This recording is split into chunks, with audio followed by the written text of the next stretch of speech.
Well, hi, Megan. You all right Hey, over there? hey, Severs. I'm great. How are you?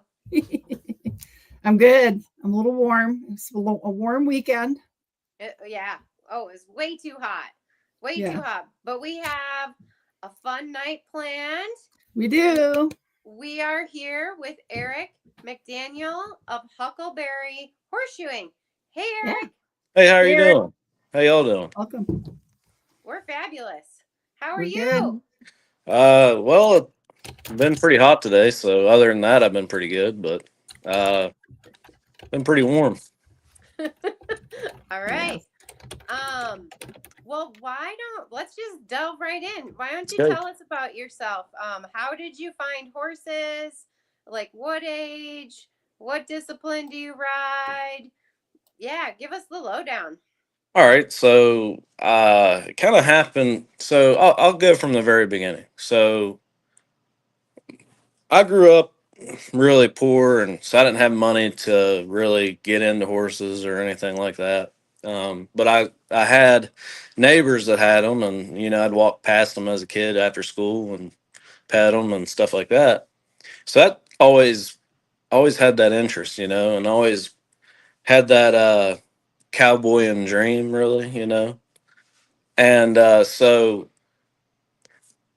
my dad was from West Texas, so I always heard his tales of the rodeoing and stuff like that. Well, we didn't have the money for that. That's how he grew up, but I grew up more, like playing football and stuff like that, and sports, school sports and stuff like that. And in that time, about COVID, my dad passed away when I was 15, so there was a void left there, and I didn't know where life was taking me. So fast forward probably several years. Well, me and my wife met, and ended up marrying and stuff like that, and COVID hits, and that changed me a lot because I was stuck in my own house for however long and thoughts to myself. And I was a welder and pipe fitter and had been for quite some time. And I made pretty good money. And, I didn't really need another job. I could survive on that alone. And so, with all that said and done, I threw away 100,000 plus year job to do farrier work. But with that being said, I did that because I didn't want to work for other people and build their stuff anymore. I wanted to do my own thing and pursue my own passion. I wanted to better the equine field and also apply what I had previously known with metalworking and the farrier and the anatomy and equine aspect of it as well. So that's how I ended up deciding I wanted to be a farrier. I took the metal working part. I was like, okay, well, I can learn how to build shoes. I can learn how to shape shoes. So I'll start playing around with that, and then I'll start working on the anatomy part. And so that's how the ball got rolling. And I ended up apprenticing with a guy for quite some time, about a year total or so. Um, and this is the first year I've been full time by myself. So it's been a journey. I'm 29 years old. I'm a little older getting into the game than some people starting out or being on my own anyhow. You know what I mean? And so I'm a little older than kids just getting out of school or whatever. But in a sense, it's given me an advantage because I've learned a lot of aspects on how to deal with people from construction work and things like that because I know how I've worked around thousands of people. I've worked on some of the bigger jobs in the country, so I know how to communicate and talk to people and work on, business ideas and things like that. And so that was the biggest thing was getting my own clients and learning how to develop that network. And once I developed that, the ball just got rolling. Well, I love your story, and kudos to you on your courage to go out and follow your dream, because I've had this conversation with other people, job security or joy in life, right? And Right. I love it that you want to get into the horse industry rather than get out, because I think a lot of us are wondering whether we should get out. So thank you. Thanks for supporting the industry. Our horses is just awesome. So can you tell us a little bit on, did you start a business plan to start your business? Like, did you, sit down and really plot out your thoughts on how to change careers? Like, how did you do that? Did you have a So mentor? in a sense, yeah. Me and my wife sat down and, kind of looked over, you know, we took what I used to earn versus the potential of what I could earn and applied the two. And a lot of faith was in the middle of that. I had to, it was a leap of courage in a sense because, you know, I could either sink or swim. So it was like you either jump in and immerse yourself or you don't at all and you stay playing the safe game. And so there was a business plan, but there was an aspect of you kind of got to throw it out the window and just do it, and that's kind of what I did for the most part. And I did a lot of research too on the clients in the area that were looking for farriers at the time. And I would take anybody that I could get, and I'm talking feet this long, this long, or the most worst cases you could think. And that's how I built my reputation in this area, by taking those type of people, because a lot of the farriers in this area, they're not going to go and deal with a person with just one horse or just two horses or three or four. They're not going to take their time and do that. They want barn fools or they're not going. So I made it a point to service people who don't get that attention. So, and I'll just line up a bunch of one horses or, one horse stops in a row, and I'll just hit those all day long, or, something like that. And that's how I really got the ball rolling. And then referrals came, different things like that. A vet here in Southern West Virginia got in contact with me because no one services that area, and she had seen some of the pictures of the work I had done and different things like that. So a lot of it's just, showing up for people and really giving your best effort with what little you have or what you don't have, and that was the biggest thing for me.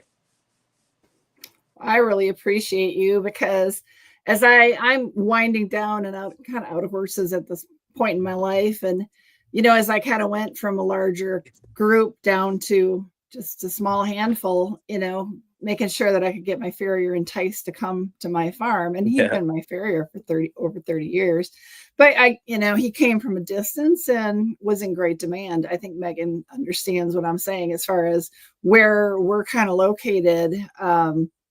There's so many horses and so few farriers that, Yeah.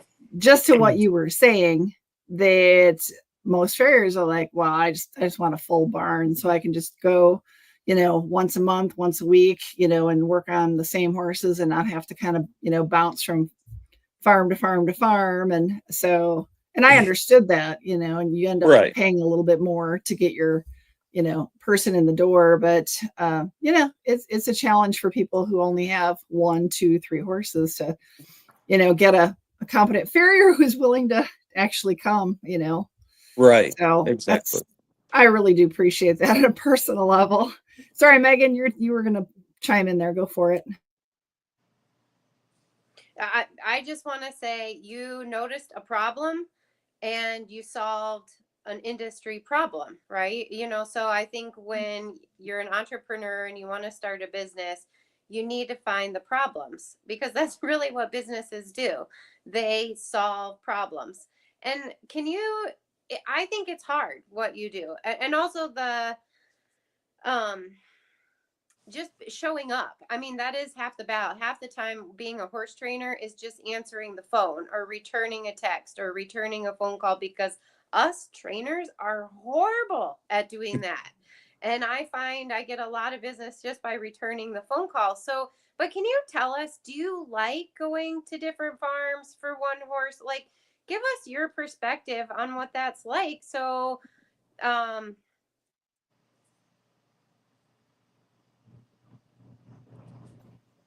have a barn. So, so from my perspective, a lot of it, yeah, it would be nice to have, 10 in a barn or something like that. But honestly, I do appreciate my people that are, one horse client or maybe even a donkey. I mean, it doesn't even matter, a mule.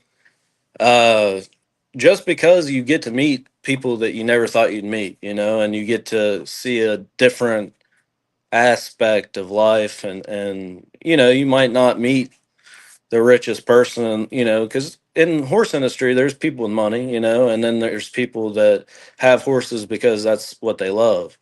And sometimes you really do meet those people that do leave an impact on you because that's what they love and you do it for those reasons, and I do enjoy those type of people too. So yeah, on the financial aspect, of course, I would have to say, yeah, it would be nice to have larger barns, but I also, as long as it's within reason, I have no problem with, one horse stops and stuff like that, just because, certain people don't have all the means that, other people have. So, I try to help out where I can.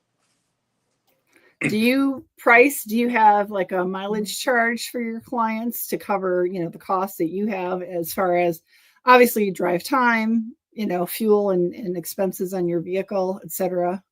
How do you So, handle that? Because you're obviously moving around a lot. right. So I'll put it this way. I haven't been doing that. And I've just been doing a flat rate pretty much just across the board. But I am going to start implementing a few different, things going forward.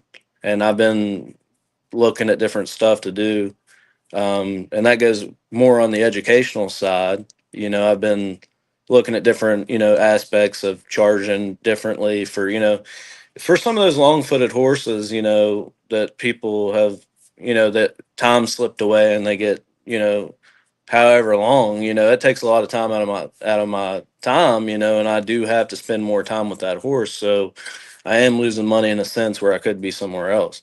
So in that case, I'm going to implement some different things going forward, and so that's a lesson I've learned. And another lesson I've learned was um, always tell people that you're dealing with what you're charging up front, and not just let them try to dictate what they're going to pay you, because there's people out there that have tried to talk me out of my price, or they've tried to do this or they've tried to do that, and it's like, I'm putting this work in to better your horse, and I promise when it's done you're going to get the product you're looking for. You just have to pay for that time, So there's certain people out there that I do understand, though. Like I said earlier, there's certain people that I'll do certain things for because I can understand the hardship or the financial strain. But there are certain people that have reached out to me, or wanted to be my client or something like that, that have also, you know, gotten a little more than what I've gotten in return, I could say. So going forward with those type of clients, I will, implement some price changes there. But as far as fairness, I believe in fairness, and I give everybody what I believe is fair across the board anyways. So if I charge you more, it's just because I see that as being fair. And that's just really it. Well, it's one of the things Megan and I, since we've started this channel, and we're not even a year into this yet, but we've been I talked her into doing live streams. Last winter, she and her fiance were out in California for 3 months. And so it was a great way for us to connect, but it was also a way for, I think, our viewers to see the two of us together. But one of the main, I feel like, and correct me if I'm wrong, Megan, but one of the main things that we've kind of been discussing with various equine professionals is you have to value yourself and stick to your guns, because kind of what you're touching on, there are a lot of people who maybe really shouldn't own horses because they can't truthfully afford to maintain them in a good husband-like manner. And that's hard. It's great that you are able to do that, but I think in today's day and age, with the cost of fuel, the extreme expense of owning a truck, all the equipment that you need as a farrier, people have to understand, you have a base of operations from your home, wherever that might be. And Right. it's like the veterinarians. You have the right to say, hey, you're, an hour and 20 minutes from me, so I need to get X dollars. Let's say you're going for one horse. You need to be like, my trip charge is going to be this. And then, are they just getting a trim? Are they getting 4 shoes? And I feel like it is hard. I know as a young person back in the day, I would have had a hard time. I had a lot of people doing exactly as you said, kind of twisting your arm with the whole, woe is me, can't you help me out? But at the end of the day, I know Megan and I have had this conversation with other professionals. At the end of the day, it's not your responsibility to cover their costs. So it's truly hard. And I think I've gotten a little cynical as I've gotten a little bit of years on me, and I'm a little bit more willing to stand my ground, as is Megan. But when you're dipping your toe, so to speak, into the pond of the greater equine world, trying to get your foot in the door, get yourself known, you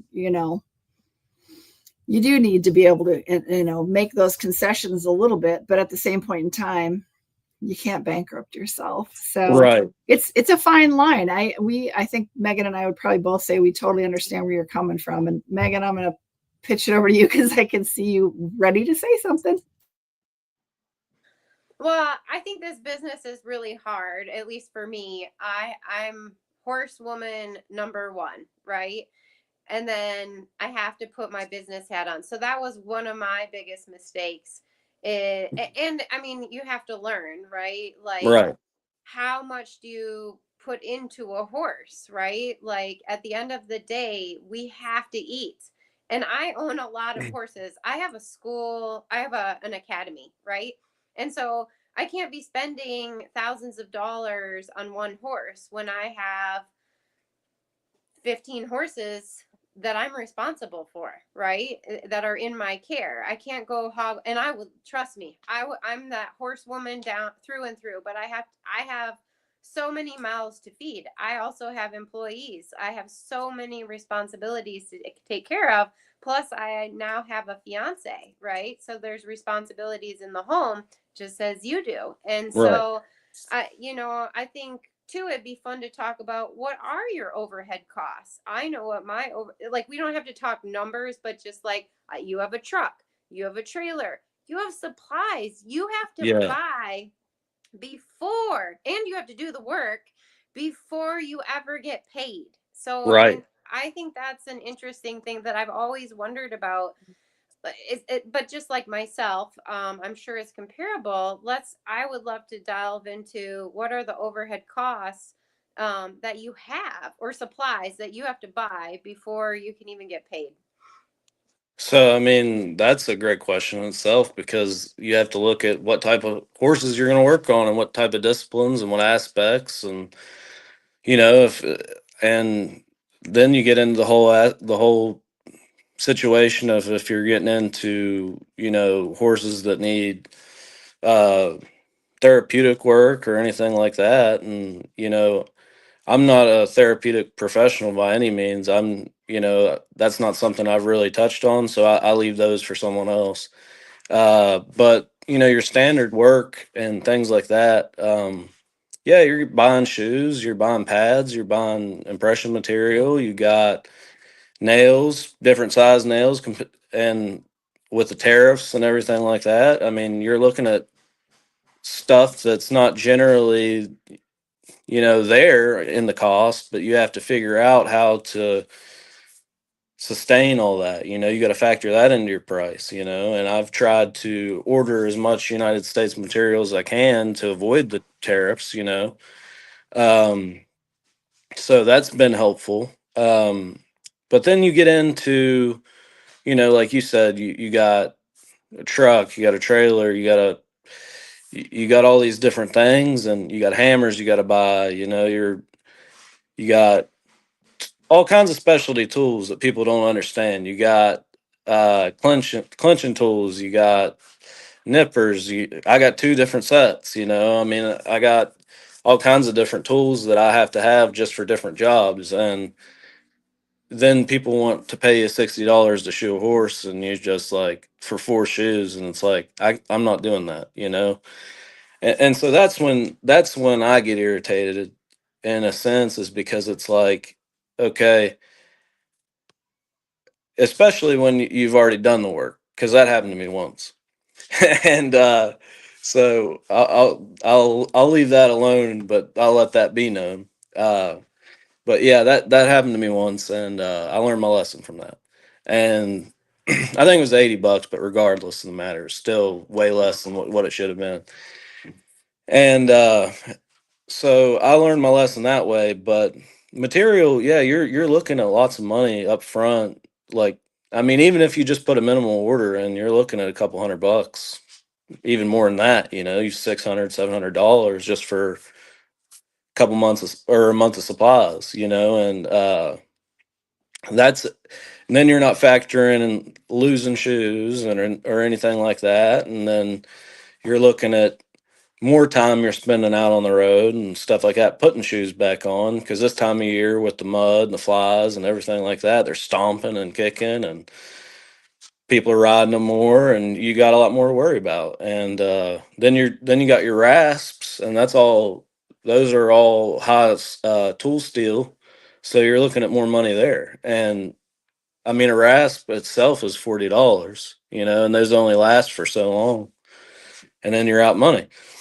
But you make a lot of money with them too if you take care of them. So you can. There's a lot you can do if you take care of your tools. That's also very important. So there's a lot of things like that you can take into consideration about taking care of your stuff.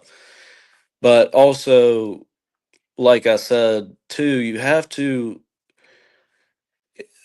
All this is like the whole entrepreneurship stuff that's the newer part to me. So that's where I've really had to learn on putting myself first, because a lot of it is, a lot of it was trial and error at first, because it's like, I don't really know. And I wasn't really in demand because I was new to the area. I was not really a known farrier or even considered. So I had to do what I had to do. And now where I've kind of built a reputation, I'm starting to get more of my pick of what I'd like to do.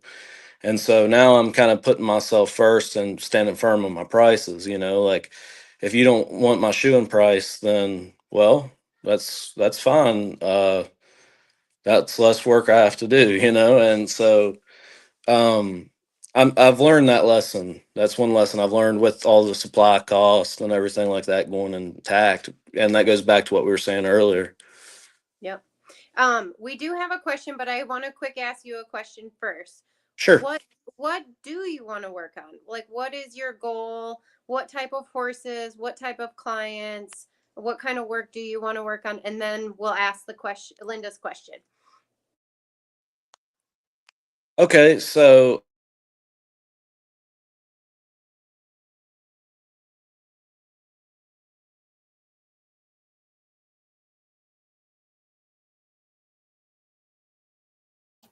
I think we lost him. Eric, are you there? Megan, are you getting anything? Okay. Well, hopefully he can come back in. Eric, if you can see us, we've lost you.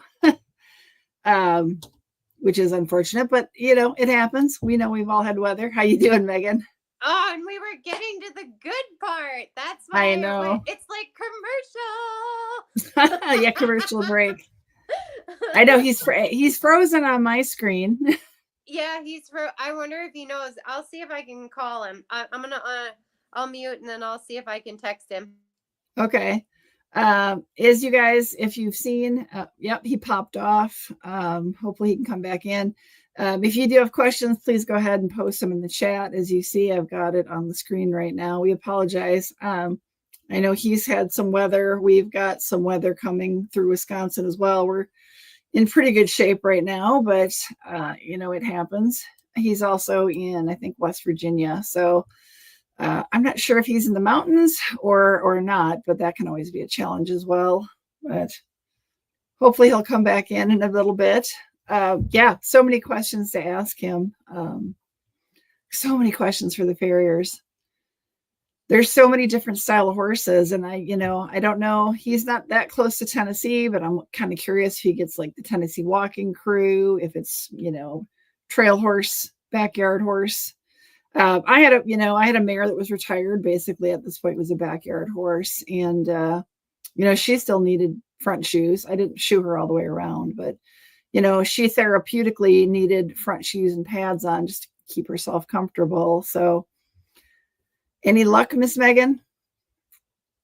You're muted. So, What? You can't hear me when I'm muted? no, that is how that works. Don't you love working with me, Steppers? Oh, he said, I just got a text. Be right back. I lost connection for some reason, but oh shoot, I just had his bio. He flashed on the screen. Oh, hang on a sec. Here we go. Put you in the middle again. Hey. Hey, sorry about that. I don't know what happened. It happens to me all the time. Don't worry about it. But that's how internet works. We were just getting to the good part. Who do you want to work on? What kind of horses? What kind of problems do you want to work on? What's your goal? So that's a great question because there's a lot of things that are interesting to me. With that being said, I really like I would like to work for people who appreciate me, for one thing. And then the next thing is, like, there are lots of different disciplines that really interest me, like like a reining horse, or different things like that. It doesn't have to be. I mean, even English discipline would be, some of those would be interesting to learn, and really, I mean, anything that would. I really don't have a preference, I guess. I'm more so, I just like horses, and so I don't really have a preference, but I do. I just like staying busy and working, really. But mainly the way I can answer that question is I just want to work for people who appreciate me. I think that's a great way to answer it. Sorry, Megan, I'm going to pop in here, and then we do have a couple questions from one of our viewers. What do you have around you? Because you talked briefly about mules and donkeys, horses. Obviously, do you have drafts around you? Yeah, because those are. I know a lot of the draft around us. They have special stocks at the farms. They put them in to kind of tie their feet up because they're such big animals. It's a lot of physical abuse on your body trying to hold up a 2,500 pound animal. So they'll put them in a stock that has a special thing to hold each foot up. So, well, very different. Yes, I can answer that question for you. So I have worked on them without stocks. I've never actually worked with a stock. I know what they are, but there's some that you just can't work on unless they have a stock. So I'll try to get down underneath one, and if it's starting to act like I'm not going to mess with it because I'm not going to end my career on one horse. So yeah, I have worked on plenty of drafts, and honestly, I worked at this barn one time with a really credible farrier in my area, and he brought me along several times to this barn that has a lot of Friesians and another big draft. I can't think of the name of them right off the top of my head, but I mean, they'll move you around like you're just a fly, and so that is an interesting thing. And I have a picture somewhere of, like, me and my farrier stance with one of their feet in my hands. And it's just crazy, you know, going from that to a standard horse. It just makes it makes it look like it's a standard horse is a mini horse, you know. And it's pretty interesting. And that's the other thing. We have a lot of different varieties of horses where I'm at. You have trail horses, you got, I mean, really anything you could think of, we have. And lots of mini horses. And I've worked on those too. I never turn those down because pretty easy. Uh, so yeah, I mean, I work on just about anything.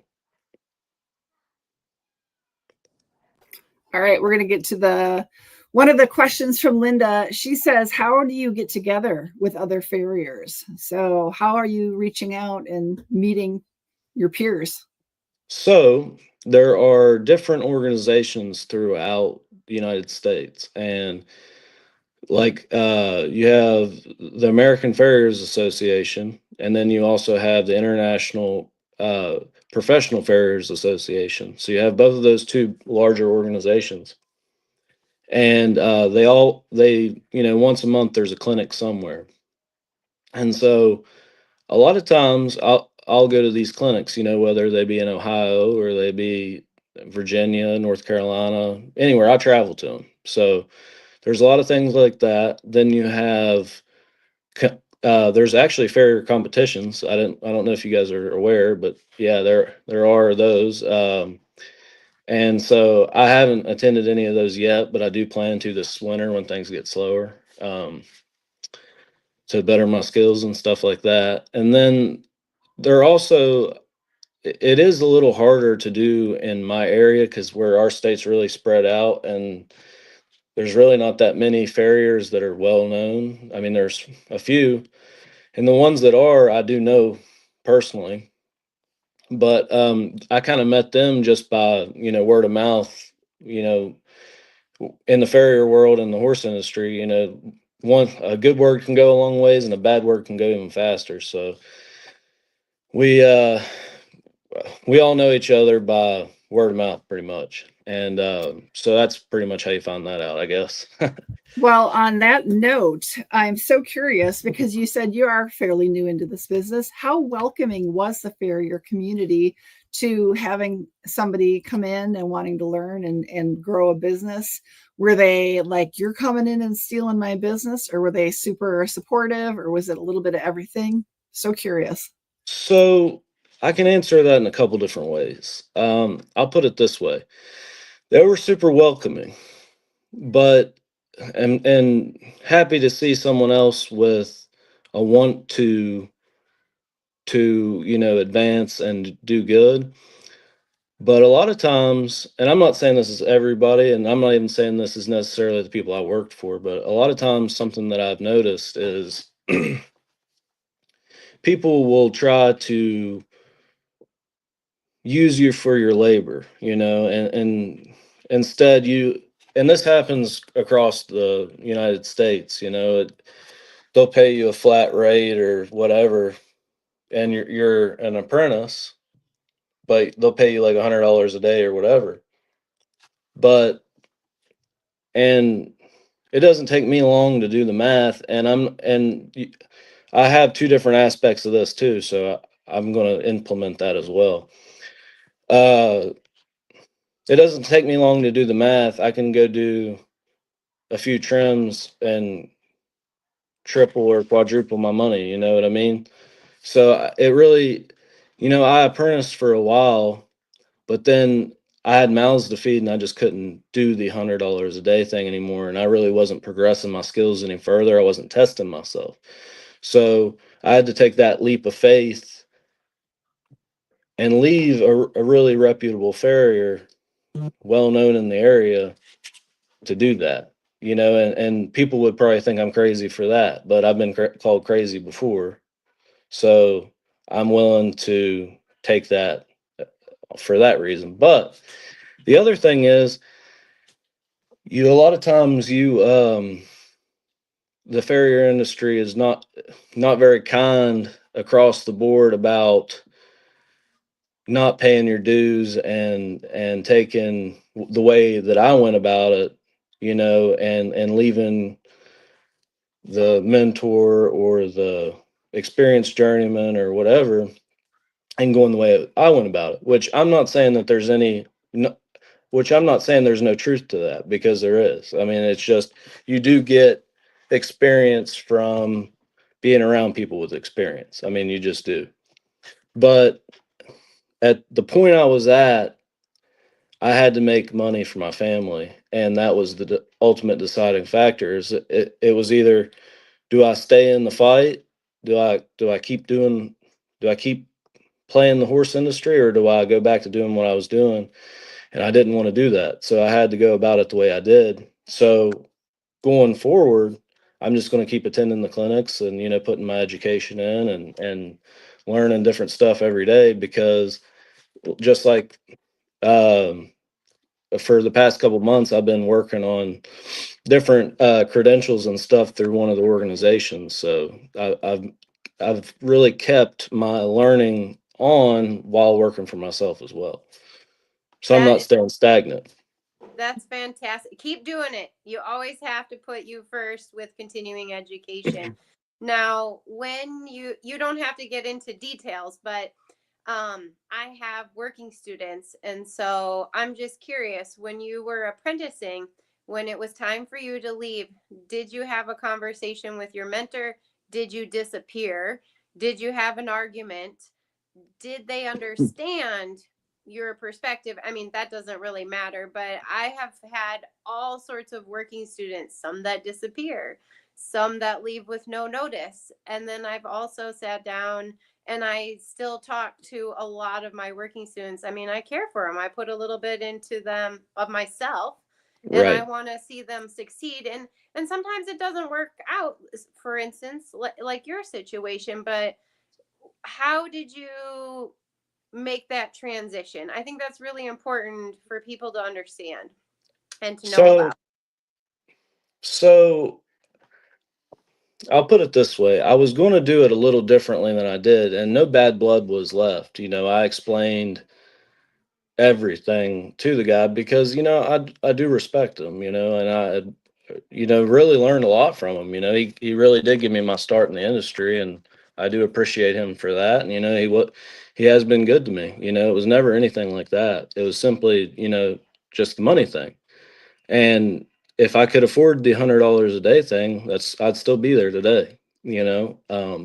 He's a very reputable farrier, and like I said, he's got my utmost respect. um, but so the way I did it wasn't the way I really wanted to do it. He had went out of town for the weekend, and I was looking at my bank account, and I had a lot of work on my books, but I didn't have the time to really work my clients because I was working with him 5 days a week. And my wife was very pregnant at the time, and I didn't know when she was going to give birth. And I'm kind of panicked because I'm like, hey, I'm lucky if I'm getting $400 a week here, because if we don't work a full day, then I'm getting $50 a day, and if I work a full day, I'm getting 100. So I'm sitting here panicking. I'm like, I can't feed two kids and keep my wife and all this stuff. And so I'm panicking, and finally I had to break the news, and I was like, hey, I hate to do this while you're out of town, and I really would rather do this in person. But so I texted him and just explained everything and laid it out, because it's one of those things that I really wanted it to be in words and not over the phone. So, everything, I can go back and look at it. And if something was misunderstood, I can go back and explain that. And I had some of his tools left over, and I went and returned them one day that I had free, and I took them back and things like that. And like he said, he has no bad blood. I mean, I think he was a little maybe disappointed or confused, maybe. But I mean, in the ultimate end, I don't want to make any enemies. That's not what I'm out for. I'm trying to just, fulfill my passion and dreams, but also, take care of my family. And if I can do both of those things, that's what I'm going to do, you know, and I think anybody would really understand that.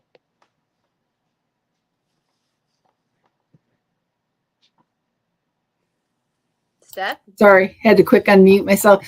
So yeah, Linda, we're just circling back. Linda had a couple of questions, and you've sort of touched on this, but not in depth. How do you manly? Wow, that's a great word. How do you manage family time, family relations?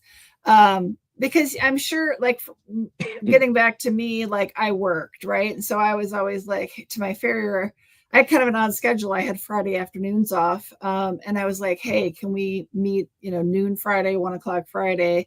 Because I was always available. Otherwise, it was really challenging for me to leave Right. my job, every 5, 6, 7 weeks. So how do you manage, like, your clients' needs for, like, maybe strange hours, and you have a wife and 2 children? So how does that work out for you? Well, it's been challenging. I've agreed to do things without asking my wife, and I've agreed to do things without thinking of it, you know, just saying, yeah, I'll do it, you know, not put no thought there at all. And so that's really done some damage. You know, it's bit me in the rear a little bit. I've learned from that too. But mainly it's just, you know, being on the same page and letting your significant other know that uh, this is what I'm doing this day, and I'll be here this time. If you need me to do anything, I can. And if you need help with the kids, I'm here and available now. I can help you here. But, you know, I've also got to make money too. So, you know, we kind of got to work around each other. And so we've really implemented a good strategy that's really helped us both. We've made it a calendar to where, like a Google calendar, where I can share my appointments with her and she can see all that stuff. And then she'll add her stuff to the calendar and I can see what she's got going on. And then we kind of coordinate. Yeah, And you can make the kids' doctor's appointments available, so when you can work around that and things like that. right. Good idea. Family calendar is a really neat idea. Um, yeah, that's fantastic. The last question Linda had was, do you take time to analyze your numbers? This goes back, I feel, to the whole financial discussion we've had. How often do you sit down and look at, like we discussed earlier, mileage? Oh gosh, I'm traveling an hour and 20 minutes to one way for this person. And, I'm only, getting $150 there, and it's another hour and 20 back. And, how often do you sit down and take a hard look at your numbers and go, ooh, it's time to break the news to my clients, tariffs are here and I need to change my pricing? Well, that's been more so of a recent thing, like I said, because for the past like 6 or 7 months, I was just really gung ho and just like super after it and just didn't. I mean, I cared, you know, I had to make money, like I said, but you know, whatever I made helped at the time, you know, because we were not in bad shape, but we weren't where we had been in the past with my previous job. And so it was a little uncomfortable at times. And so, like, whenever I could make a little bit of extra money, it really was beneficial. So, so I'm getting to that point now, really, that it's like that I'm upping my price and, you know, sticking more firm with that and being and really just calculating all that stuff out because I'm starting to see who the good clients are and who the flaky ones are and who is really going to be there and who's not. And so I've learned a lot like that too. And I've actually got several really good clients that I do plan on keeping. And then I've got some that, you know, I've kind of thought about and it's like, well, you don't want it on the calendar only when you want to. You don't want to get on a schedule. And it's really not helping me any at all. So if you don't want to continue on a 6 week schedule or at the max 8 weeks, you know, I'm probably just gonna X you off the calendar because it's, you know, I'm starting to get a list of people to where I don't really need those clients anymore. And I'm fine with that because you want to do the best you can do for the horses and the people, but you also have to do what's best for you. And that's a lesson that being an entrepreneur I've learned is I've just got to, I've got to make an effort what's best for me and my family, just like I had to do with my past, with working as an apprentice. I mean, that's just how it had to happen. And, I think things happen for a reason. And, I was actually, I forgot to add this earlier. I was actually signed up to go to two different farrier schools. I was signed up to go to the Dusty Franklin School out in Oklahoma, and it's a really one of the better ones. It's a really reputable program, and he's a great teacher. And a lot of good farriers have come out from underneath him. And I was signed up to go to there, and I had some health issues, and I wasn't able to make it. And so then I signed up to go. So I told Dusty about all that, and I said, "Hey, I'd like to get closer to the house if possible, And so I got into Kentucky Horseshoeing School, another really good one. And then my son was getting ready to be born, so I was like, I can't do that either. I can't leave a newborn child to do that. So I went back to work to pipe fitting for a little bit and welding and stuff, and so all that kind of went into there. I forgot to add all that bit of my uh, history there, but I will add it in now. But yeah, it's been a ride altogether. A lot of it seems like it's been a lot easier than it would have been. Like it was more so destiny, and I've just landed in actually where I'm supposed to be in life, and a lot of it's coming pretty natural too, which not really anything else in my life has. So it's been pretty tremendous of an experience in that way of the journey. It's and there's a lot I don't know, and there's so much more I can learn. So the ceiling's is limitless, and that's kind of the direction I'm heading. Is if you want to be a good client and have prompt service and someone that's willing to learn as much as they can learn and always put your horses first, then that's what you're going to pay for. But if you don't want to pay for that, then you're probably going to have to find somebody else.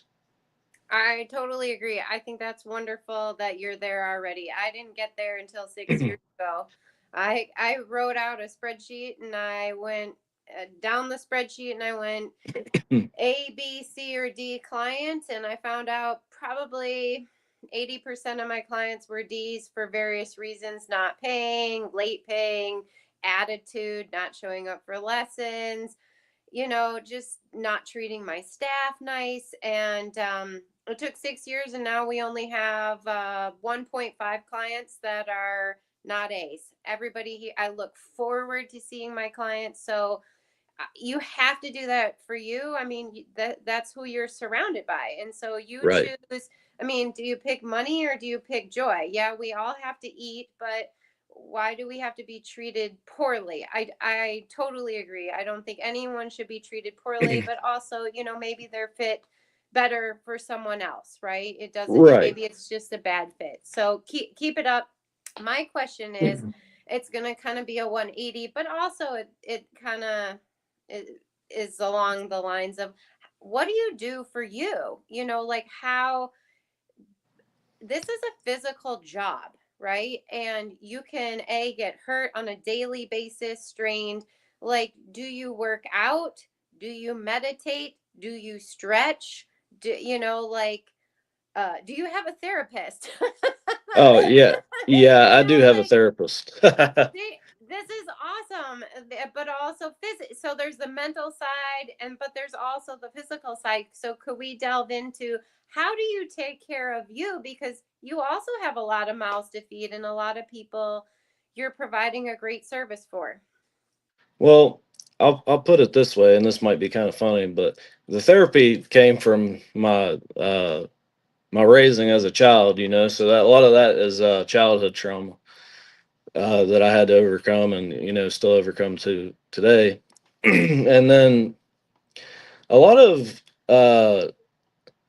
So what I do for me, I haven't really got to do anything for me in quite some time, but just because I've been so busy with these two kids and everything like that, I really like to go to concerts and stuff like that and listen to good music. But I tell you what I've been doing a lot recently, and people probably call me an old man or whatever they want to call me, but I really have been meditating on God's word and stuff like that, and that's really helped me tremendously. It's changed a lot of my mindset and aspect. It's put a good actually I've got a really good friend now that is a pastor at a church, and it was kind of like one of those miraculous things that you'd never in a million years think about. My wife signed me up for a consignment sale setup. I had to set up for the consignment sale to get a certain more percent of the sales, right? And so she was selling some of our boys' clothes, and I ended up meeting this guy, and I'm just bull crapping with him, and talking to him and stuff like that, and I'm sitting here dropping stuff and cussing and all this stuff like that, and carrying on and everything like that, and he said something to me, but he wasn't condemning me by any means. He was kind of laughing at me. And the town I'm from is called St. Albans. Okay, and so he's like, do you know where that was the first saint in England that was martyred or something like that? And I was like, no, I did not know that. And so anyhow, that's how the conversation got started, and we got talking about different stuff like that. And he decided, I was like, so what do you do for a living? And he was sitting there telling me, he's like, I'm a pastor. I was like, oh man, I'm sorry I was saying all that stuff in front of you then. He said, oh, don't worry about it. He said, he said, our language was created way after, back then. He said, it's hard to say what they were saying when they were stubbing their toe back in the day. He said, he said, that stuff doesn't bother me. But I still, try to watch what I say here and there, especially in front of clients and different things like that. You always try to act professional.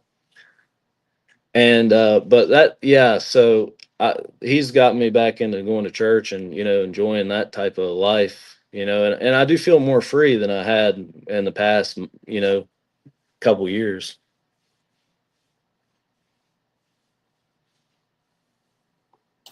I take it, Megan. I thought you were unmuting yourself. Sorry, Megan, but yeah, that's interesting. I had a question, and I'm trying to remember which way I wanted to go with it. I want to touch back. So you were a pipe fitter, or you Yep. are a pipe fitter. Did you go? This is. I'll wrap this in a minute. But did you go through an apprenticeship in a union Yep. program?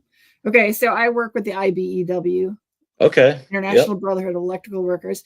So you have a recognized apprenticeship program under your belt. What do you think about the idea? We talked about some of these different farrier schools and, national competitions and things. Do you ever foresee that kind of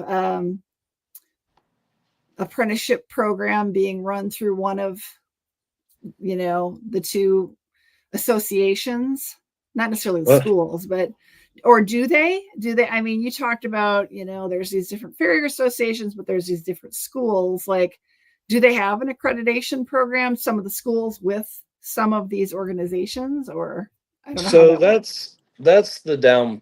So yes and no. So there are accreditations you can get throughout the organizations, but the schools, they can help you build your basis to get there, but you don't really certify through them like you would the union hall or something like that, to my knowledge. Now, would I love to see something like that? Yeah, absolutely. I think that would be a great thing, and I think the farrier industry all over the United States would dramatically and change. It would change. You would see less people chopping a foot all the way in half, and you're going to actually see more quality, you know. Um, because like if you go to like England and stuff, you have to go to a 4-year university for it. It's not just you pick it up and you start doing it. Like in England, I would be going, I would have to go to college for it, and there'd be no way around it. And I think that's important. Like I said, I completely think the education part is one of the most important things you can have within the farrier industry. I also think too that, there's a lot of the technical skills as far as forging and, that aspect of it that, that the schools do teach, and they do teach the anatomy and stuff like that. But a lot of these programs, some are a year long, which is helpful. But then you can go for 6 weeks, or you can go for 8 weeks, or you can go for this or that. Well, I apprenticed for on and off for close to a year, or even a year or more. But I've been in the industry a little bit longer than that altogether, about a little over 2 years. But yeah, they do have certain accreditations. Like, so for the AFA, you can be your first accreditation, you can be a certified farrier, and you have to pass a certain a shoe board. You have to be able to modify a certain set of shoes, like all keg shoes, but you got to be able to you got to be able to pull clips, or, you're putting trailers on, or different things like that. And the certified journeyman farrier, which is the elite level, you have to build handmade shoes on the front and back. And I think pull clips too. I haven't looked at all the specifics on it. And then through the IAPF, which is the International Association of Professional Farriers, you have an accredited farrier, and then you have I'm not sure. I know the accredited professional farrier. That's it, which is the next elite level you can get on that. But then now the IAPF is doing a stacked credential program where you can go in and choose the education that you want to learn and say, well, I want to go learn how to mod shoes, Well, now you can pay $100, and they'll send you all the information you need, and you can learn it at your house. So, and learn it on your time. So I think it's all important, but as a union apprenticeship standard, yeah, that would be awesome if they would do something like that, because I think across the board you'd see a tremendous, I think you'd see a lot of success with that. And I think more people would be willing to do it, and more understanding of what it actually takes to be a farrier. Yeah, I haven't been working with the IBEW. It's been under a year, but I honestly, having come from the non-union world and immersifying myself into that, it's an amazing program. So kind of circling more towards the educational side of this part of the conversation, like, do some of the farrier schools offer online learning? So like, let's say you're a perfect example. You've got young kids and everything.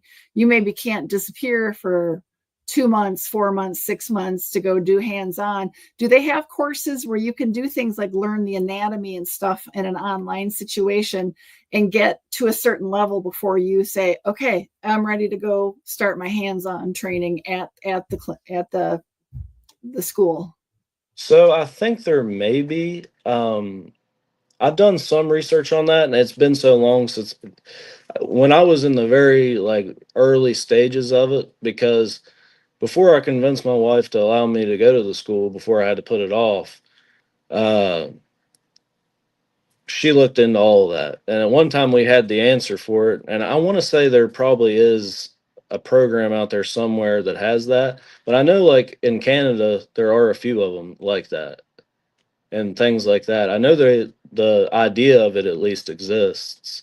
I would like to see something more like that exist, I think that would be helpful as well, even for people that have been doing it for 10 years or 20 years or whatever, but they don't really know the anatomy side of it, but want to learn, I think it would be a great way to introduce that to, people who want to learn. And I think it's all important. That's a great question. Yeah, and I think anatomy is such a huge part of understanding what you guys are doing. You have to really understand what's going on in the horse's leg in order to really understand that you're getting the foot set up in a proper situation. And as much as you can learn hands-on from talking to your mentors and things, I think a deeper understanding of the bones, the skeletal structure, as well as tendons, ligaments, and things as well, it only enhances your ability to kind of evaluate, because that's got to be challenging to come in and see a horse that's overgrown. You kind of just got to get in there and start trimming, but to be able to take a Yeah, step back and take a look at a horse and be like, ooh, this horse naturally wants to be a little clubby, or this horse maybe naturally wants to be a little underrun, or maybe this horse really stands upright, or on right. its toes, or That's very true. A lot of times, yeah, and I've done a lot of reading too, and those are things that I always try to refer back to. Um, they say to not shoe a horse, like how to. I'm trying to think how it's said. It's like shoe each foot as it would be, not necessarily shoe the same foot. Don't shoe all the feet the same, and so a lot of people do that, but you want to look at what, and I'm not don't take me for being a professional, like some extraordinaire here. I'm just informing people on what I do know. What you want to do is you want to shoe for not only what you're doing now, but what you want to progress into. And not only that, you want to you want to shoe for the next 6 weeks, to set yourself up for success.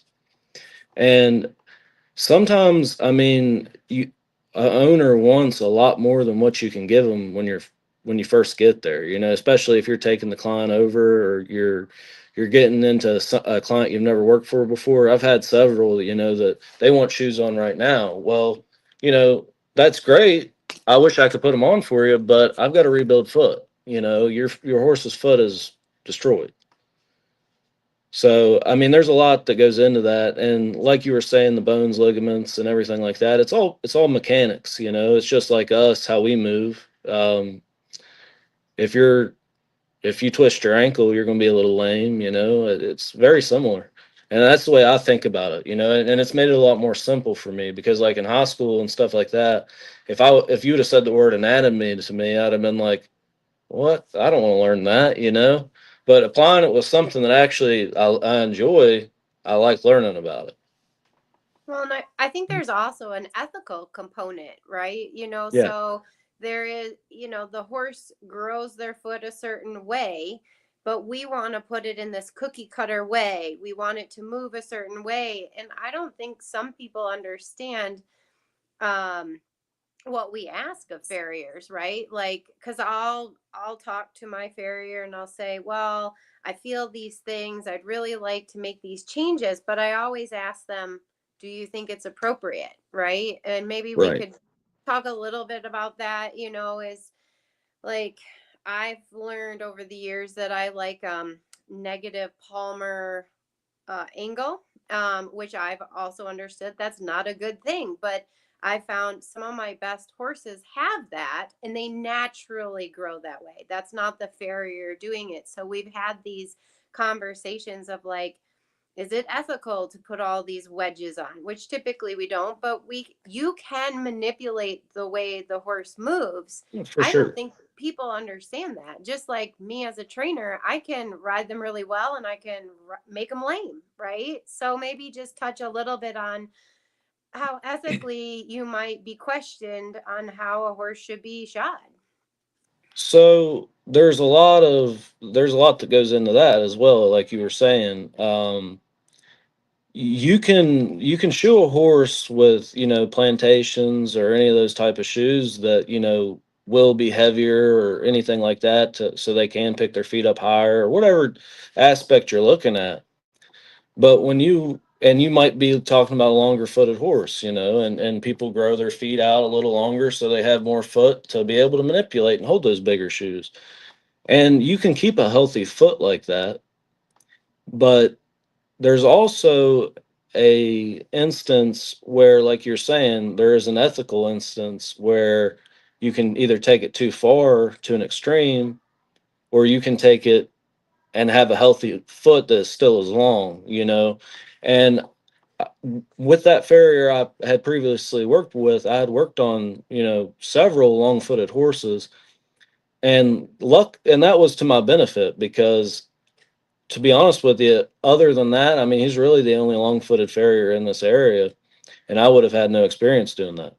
So it really benefited me because I've been able to shoe quite a few of these plantation these bigger or larger footed horses that are not naturally, supposed to be like that, but are still a healthy foot as long as it's maintained right.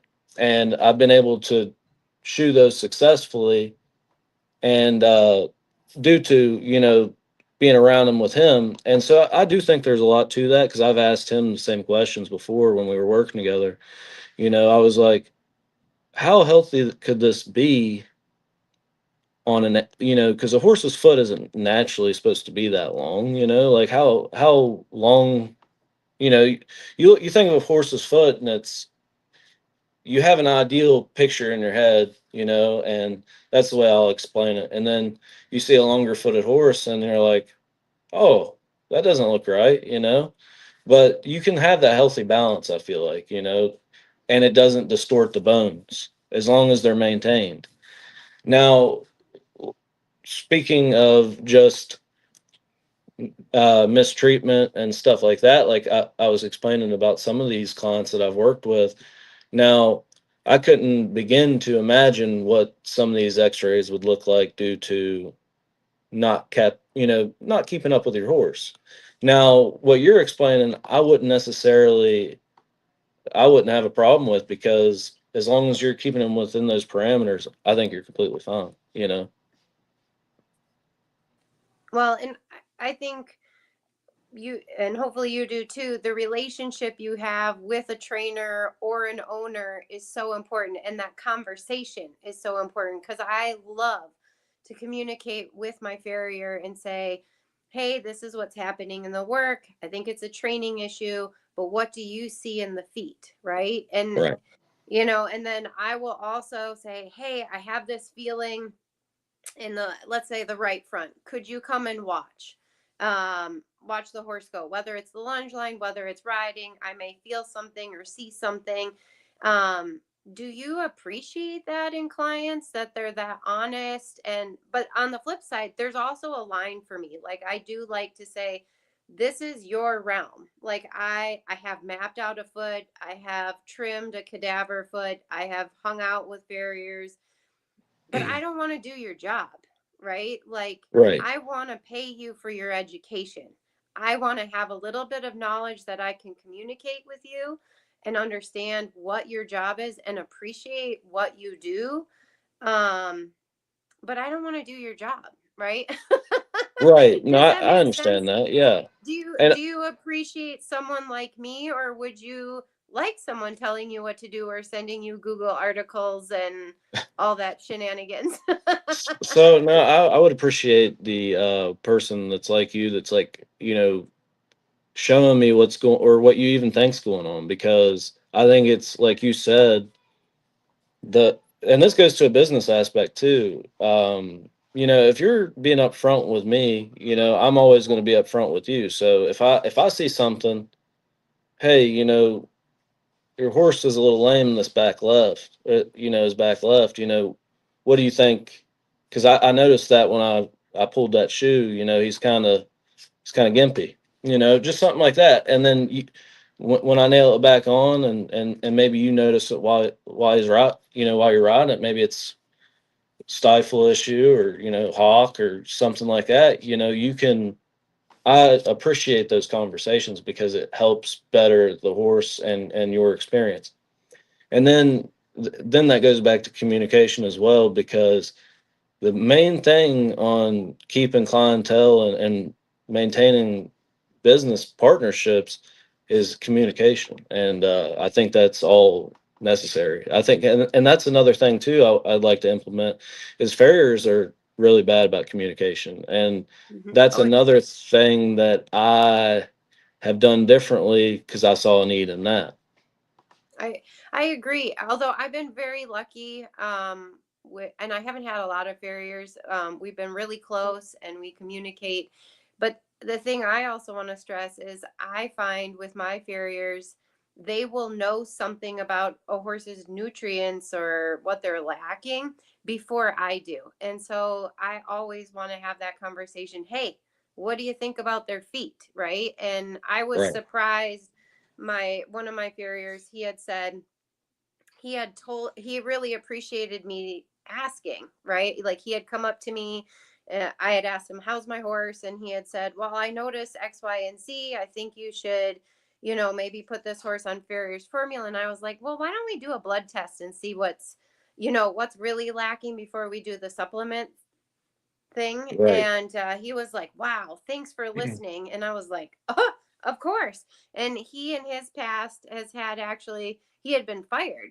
The woman said, well, you just need to stick to your job, which is trimming the feet. But my expectation of my farrier is whatever he sees, right? Whether it's Right. nutrients, like maybe he's going to catch something before me. I'm grateful. Like, I can't catch everything. I need you.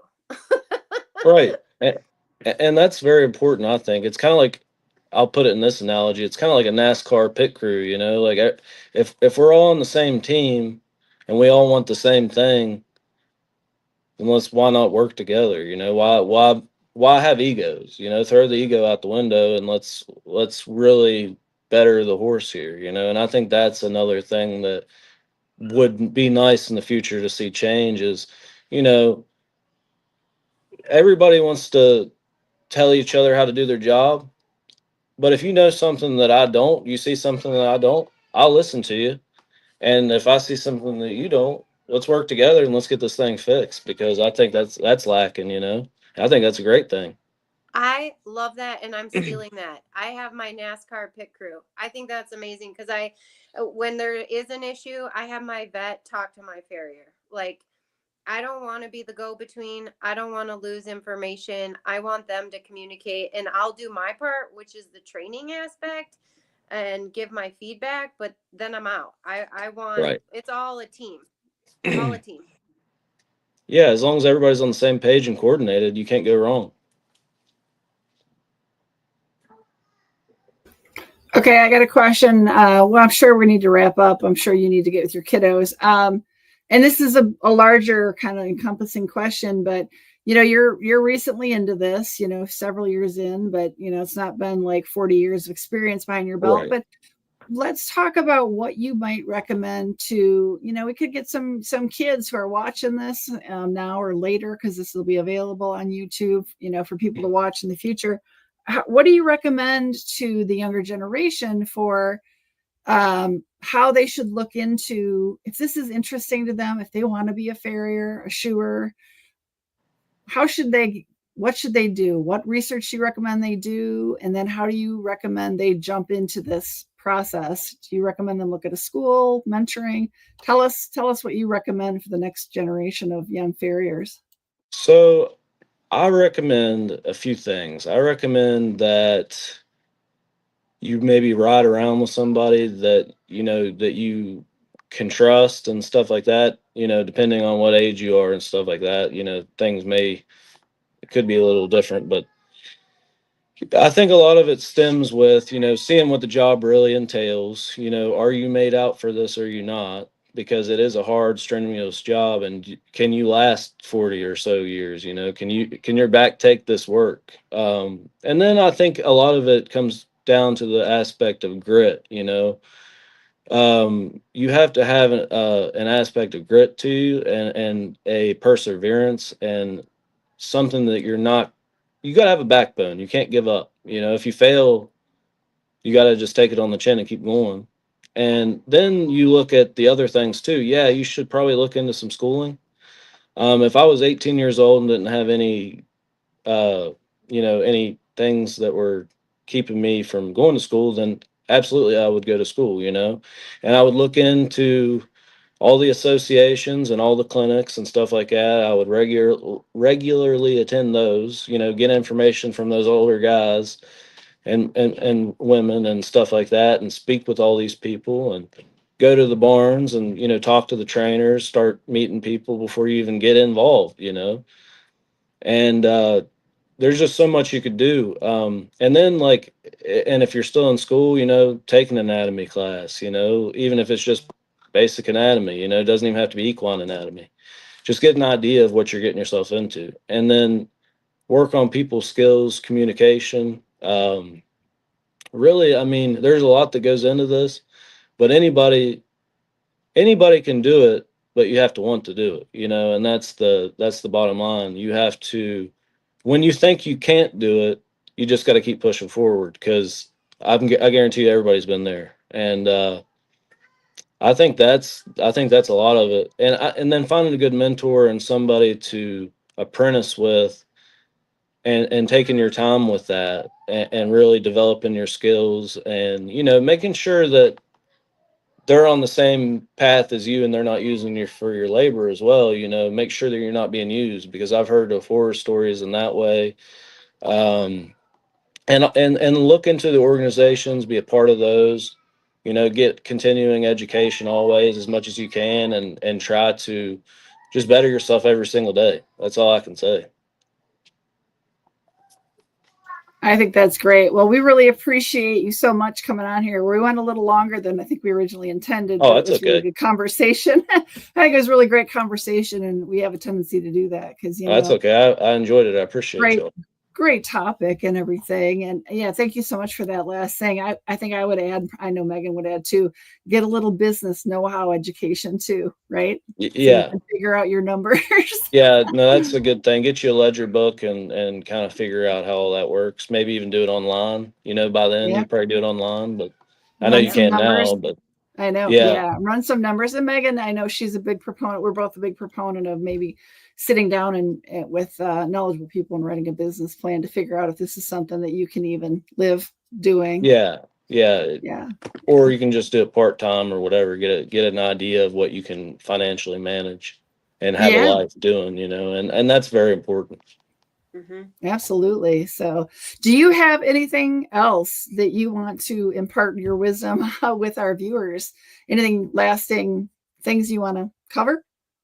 Um, I would like to just say that I really appreciate y'all having me on here, and it's been really fun. I've really enjoyed it, and I look forward to maybe being on here again sometime. So Yeah. Yeah. y'all have a good evening, and I'll Yeah. see you. Thank you. We'll get your information. We should let everybody know you've got a Facebook page. We'll get that information and make sure we update the description so people can reach out to you. They'll know how to find you if they're interested in learning more, talking to you. Maybe Okay. they're potential future client, however that may come about. So we'll get that down in the description. We'll get that updated. But is there anything you want to share? Like, feel free. Anything if you want to share right now, could be in the video. That's fine. Yeah. So I mean it. Like I said, like what I last implemented and said was, anybody can do this, and I want the future generation to know that. Don't be scared of it. If this is truly what you want to do, come out swinging, and don't be afraid, because you got to start somewhere, and you're going to make mistakes, and just make mistakes and learn how to fix them, and that's the biggest thing, is the mistakes you make just will make you better if you let it, and learn all you can. That's really all I got to say. I love it. I love your attitude. Thank you. Thank you so much for taking the time to talk with us, and your honesty, because we need more honesty in our industry. So we wish you all the best, and we will have you back on. And yeah, go attend to your kiddos. All right. Thank y'all. Yeah. Thank Thank you so you. much. Have a good Bye. night. All right, that was awesome. So we really appreciate Eric. As we said, we're going to get his information down below in the description as soon as we can. We'll get it updated shortly, but that was awesome. Love talking to equine professionals. Learn a lot, Oh yeah, he was great. Yeah. And just the honesty. I love the honesty. Yep. Life, everyone's story. We all have hard times, great times, mediocre, and it's great to see us behind the lens. Like, what's And honestly, really going he on? he's still young, and it's great to see an upcoming young farrier. There's nothing wrong with being in your 20s. He's not in his early 20s, as you mentioned, but that's okay. I love the fact that he's so open to learning. I really appreciate that, because you get a lot of people who are so arrogant. They're like, I know it all. And You know, I'm a few decades into my life, and I love the fact that I'm continuing to learn. You know, I'm like, teach me everything, you know? I love his attitude. The thing I found with working students as a horse trainer is they do not find the value in the little mediocre, boring tasks. Every task is an opportunity. It's an opportunity to study your horse. It's Yep. a more information on your horse. And I want more young people to be a little bit more like him. You know, Yeah. do the details, do the hard work, also find out your limits. You know, like he found his limits and he's willing to put in the work and the time, and then when he can't, he just pivot. I just love his attitude. So that was such a great, it's inspiring. I'm like, oh yeah, Yeah. I can't wait for Well, tomorrow. don't you feel like when you were in your 20s, you were feeling pretty arrogant, like you knew it all? And, you Oh know, yeah, I feel like we I all go knew through that, you know, that I feeling of knew arrogance. He had none of everything. that. So I appreciate Yeah. that so much. Yeah, I knew everything in a way, but not so much arrogant. I just wanted to like do everything, like just Yeah. get in there, like, and just I'm gonna take on the world kind of arrogance, like Yeah. not arrogant like I know everything, but just like I have my path, I know my life, I know where I'm going. And that's not what happened, you know. And like all these things happen, and I just love his tenacity. And Yeah. so yeah. Yep. Yeah. Well, thanks everybody for joining us. We've got another live stream coming up on Wednesday, correct? Yeah, with Emily The horse Abbott, dealer. the Yep. horse dealer. I'm so excited to talk to a horse dealer because it has such a negative connotation. You know, you're like, Yeah. horse dealer, and I'm a horse dealer, and I'm a good person, and I know Emily's a good person. So I can't wait to talk to a horse dealer. Yeah, it's going to be interesting, especially with the way the economy is so up and down year to year. It'd be interesting to see what she has to say. So make sure you guys put that on your schedule. And if you're looping back in here, you know, make sure you go back and watch that one as well. So we've got a nice playlist of all our previous live streams, and they've all been fascinating. So really interesting people. Good times. It is good. So, all right, we're going to say goodbye to everybody. Thanks to those of you. We see a bunch of you out there watching. We appreciate it. Hope you guys are all having a great night. Thank you so much for your time. Make sure you hit the subscribe, right, Miss Meggers? Yes. You know. Please hit the subscribe. Thank you so much for being here. We love you guys. Hope you got something out of this. Yeah. But we'll see y'all on our next one again, coming up Wednesday, right, Megan? That's right. 6 p.m., right? 6 p.m. Central? 6 p.m. I might be 5 minutes late because I'll be hustling for a lesson. You'll be on me. Oh, boy. All right. Have a good night, everybody. We'll see you on the next one. Bye, everybody. Bye.